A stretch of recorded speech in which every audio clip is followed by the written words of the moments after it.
dubban hinirir dobbi nyaannet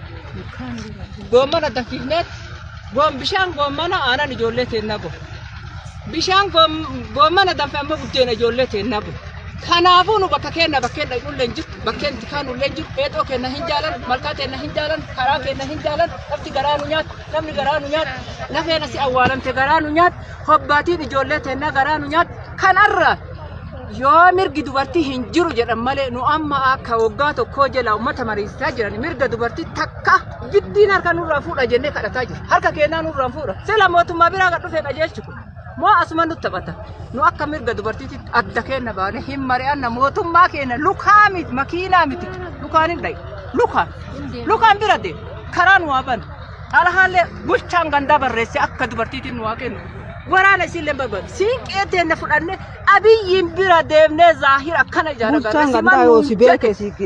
siman nuun jedhe bulchaan gandaa chaabbaanure akkati hin deemna siinqee teenne hin fudhanna mirga kenna kasarbame nu eeggamuu qabu mootummaan nu eeg itti sokki itti dhayi itti dheen isan dheen nu itti dheen dubbachuu yoo wannummaan dubbannu kun iyyuu madda osoo wannan ta'in tokkoffaa dhalti namaa kabajamu mirgi dhala namaa kabajamu lammaffaa ammoo nu ijji takkattiin tuuti waa hedduun daantu nu ijataanii gara maraan kaabaa kibba ifaa baha nu diina qaba warra diraawaa jedhan makiinaa keessatti nu jibbaa jiranii maaliif jennaan hattuu keessaa harka qabnu waan ta'e hattuu keessaa harka qabnu waan ta'e dhaamti nu dubartii jibbaadhanii maaliif jennaan bineensa baannee hin deemnu